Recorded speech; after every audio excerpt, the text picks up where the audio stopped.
Regresamos aquí después de que en el Inter seguiríamos hablando de gravedad y los fenómenos científicos que se presentan en la película aquí entre Enrique Seleni y nuestro productor Carlos Garza estaban todavía ilustrándonos acerca de estos movimientos que se dan en la estratosfera. Y bueno, acabamos de escuchar a una banda, como dijo Raúl, que se llama Transatlantic, es una banda de rock progresivo, y su canción Bridge Across Forever. Acaban de venir a México recientemente, tuvieron un lleno ahí en el Teatro Metropolitan, aunque dicen que el baterista se comportó fatal y mostró su peor cara. De por sí ya tenía mala fama, nada menos que Mick Pornoy, antes baterista de Dream Theater.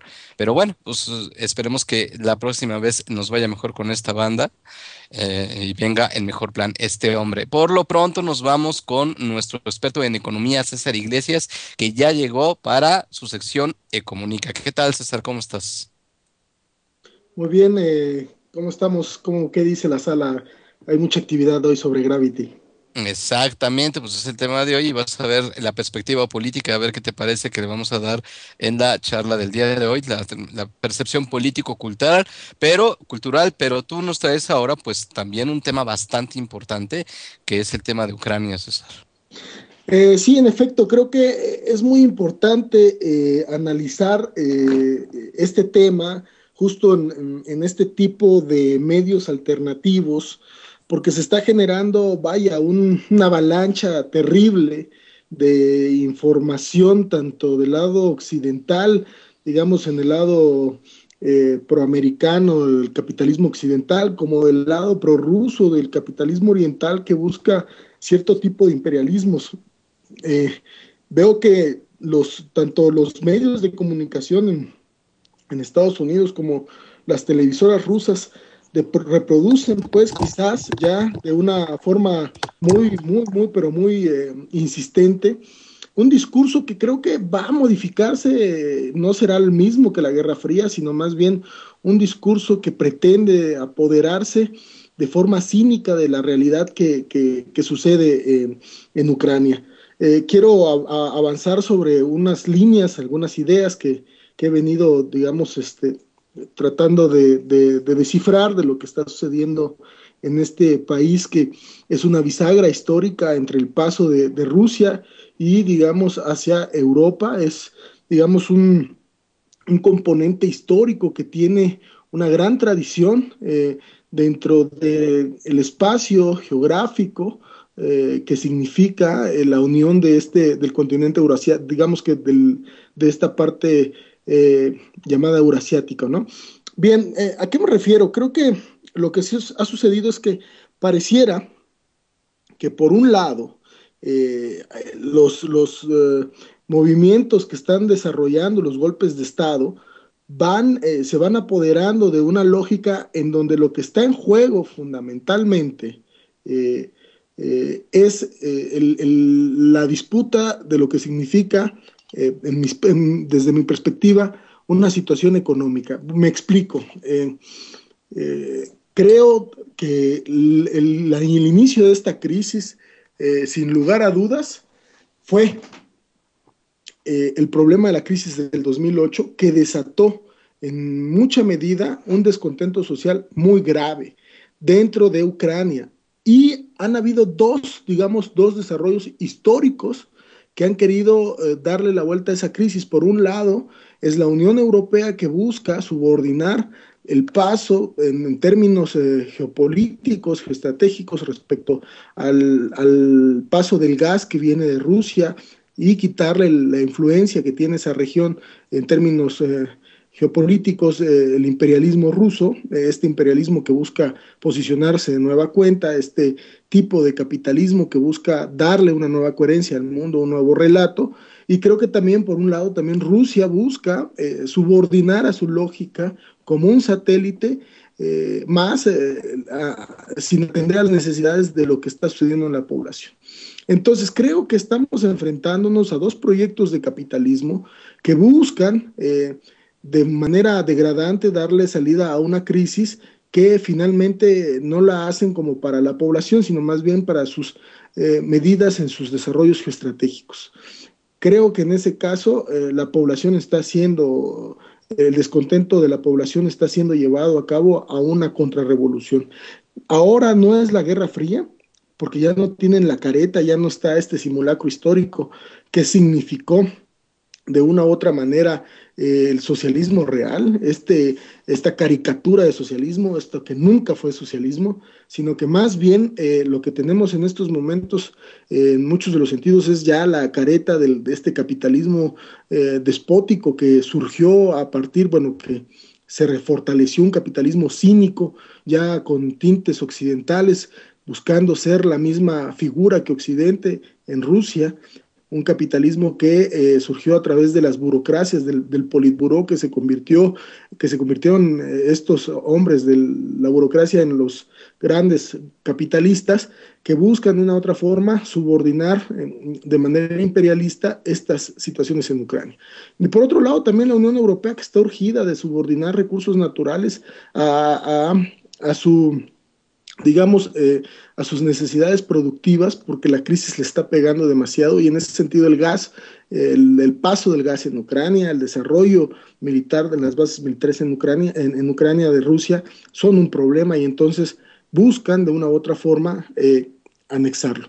Pero en el centro de la discusión me parece que está la crisis del 2008, las salidas que no se han podido dar de manera alternativa y que más bien son proyectos de capitalismos que están en choque y que desde estas lecturas tipo Guerra Fría, que pareciera que cada rato nos dicen, ahora los fascistas han tirado una estatua de Lenin, como si se respetase a Lenin en alguna parte de Rusia, por Dios santo, hablando, digamos, a los americanos respecto a que son demócratas, aquellos que están avanzando sobre Kiev, cuando evidentemente hay un movimiento nazi, fascista, neofascista, que se está desarrollando de manera muy radical y que está pudiendo llevar las cosas a un extremo muy delicado. Creo que desde aquí entonces Ucrania lo que vería, el posicionamiento de los ucranianos es en verdad un reto histórico, transformarse, transformar sus peticiones para que desde ahí podamos entender en muchos de los sentidos una nueva forma alternativa de gestión de los recursos que no tenga nada que ver ni con la Unión Europea, ni con Estados Unidos, ni con Rusia, porque evidentemente no estamos jugando a aprendiz de brujo. En Ucrania hay armamento nuclear, Rusia está dispuesto a utilizar el suyo y evidentemente la OTAN está ya avanzando en ese sentido. Creo que es una cuestión muy delicada que tiene como punta de lanza, piedra angular, el desarrollo económico. César, fíjate que ahora que estás mencionando esto, me queda una pregunta en el aire. Creo que quien más tiene que ganar aquí, desde mi perspectiva muy personal, es Rusia. Bueno, a mí me parece que en este mapa geopolítico que describes está operando bajo una lógica de oportunidad, digamos, de reconstitución económico-militar, tratando como aunque no sea efectiva esta confrontación militar, que puede que lo sea, puede que se convierta en una realidad de enfrentar a la OTAN o a la Alianza del Atlántico Norte, y desde esta óptica, digamos, esta disputa por el control de los recursos, que aparte de que se recrudecería, me parece que Rusia no tendría mucho que perder, puesto que es el principal productor de gas licuado, y me parece que abastece, digamos, casi un cuarto de su producción es lo que abastece a la Unión Europea. Entonces, ¿tú qué piensas respecto a esto en el sentido de, ¿crees que este tipo de asociamiento, digamos, que está haciendo Rusia a la OTAN pueda tener algún efecto de posicionarlo, digamos, en este sentido de economía militar, bélica, pues? De volver a reconstituirlo militarmente como nación? No, mira, creo que Rusia nunca dejó de tener, digamos, el desarrollo militar. Es la segunda potencia militar en el mundo. Ah, bueno, Muy sí, lejos, sí, sí, muy bueno. lejos, muy lejos de Estados Unidos, por supuesto, pero sigue siendo la segunda potencia militar en el mundo. Ahora, a lo que te refieres, creo que evidentemente la intervención de Rusia es una intervención que viene a favorecer la guerra civil al interior de Ucrania, a favorecer a los ultranacionalistas, digamos al nazismo, para avanzar en una contrarrevolución en Rusia, en Ucrania, y creo que el movimiento social está lejos, muy lejos. Los partidos comunistas y socialistas en Ucrania apoyaron, el Partido Comunista apoyó al expresidente prorruso en un fraude electoral. No estamos hablando aquí que hay una alternativa política, sino más bien una alternativa que se tiene que construir. Y Rusia entra al tablero para posicionarse de una manera francamente imperialista. O sea, estamos hablando de un conflicto de potencias en donde la guerra, la contrarrevolución está en curso. Hay una nueva contrarrevolución que puede desembocar en una nueva guerra mundial. Evidentemente esto va a depender del tamaño de la crisis que se pueda generar y de los posicionamientos que vaya a tener Estados Unidos para ver de qué manera puede desestabilizar el crecimiento de las alianzas que están teniendo entre Rusia y China. Creo que los chinos ya hablaron el día de hoy, en donde también amenazan con entrarle a la jugada, y creo que esto nos habla muy mal de que estamos repitiendo tiempos que no deberían digamos, de regresar.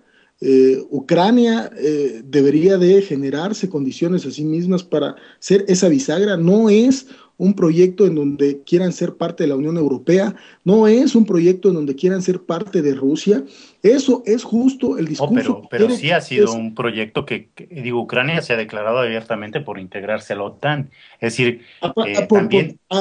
sí, claro, pero es que lo que pasa es que el discurso occidental ha sido el que los ucranianos quieren ser de la Unión Europea, y el discurso ruso es que ha sido... también es un discurso hegemónico imperial. Claro, que los rusoplantes tienen derecho a ser defendidos. Creo que esta discusión, digamos, es entrarle como le están entrando las televisoras, tanto americanas como rusas. Los medios de comunicación masivos que tienen los rusos en América Latina ahora son impresionantes, y los americanos no se quedan atrás. Que una dinámica que no podríamos verla desde esta óptica. Sí, en conclusión, lo que tú resumirías es que deberían de intentar de una forma u otra, que será muy difícil por el escenario que tienen ahora planteado, gestionar de manera autónoma un movimiento civil auténtico que haga tomar distancia no tanto de Occidente como Unión Europea y esto, sino del discurso imperialista norteamericano, de la OTAN, digamos, y del discurso imperialista ruso, ¿no? Es un poco lo que estoy entendiendo que dices, ¿no?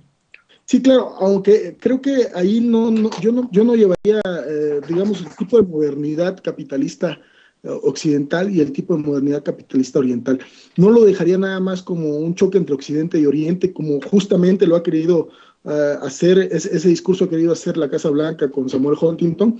Creo que más bien lo que estamos viviendo es una crisis económica que nada más creo que quiero dejar el dato aquí que tuvimos en la Segunda Guerra Mundial.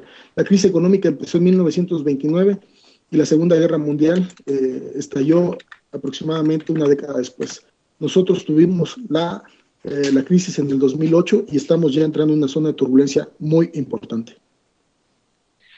Pues bueno, un tema que da para mucho y que tiene todavía más aristas que además de las que ya nos planteaste, César.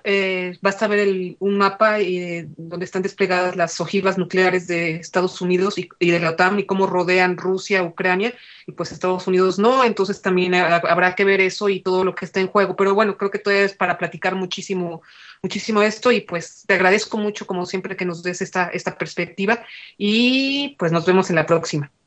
Nos vemos, Marta, cuídate mucho. Y pues vámonos a música.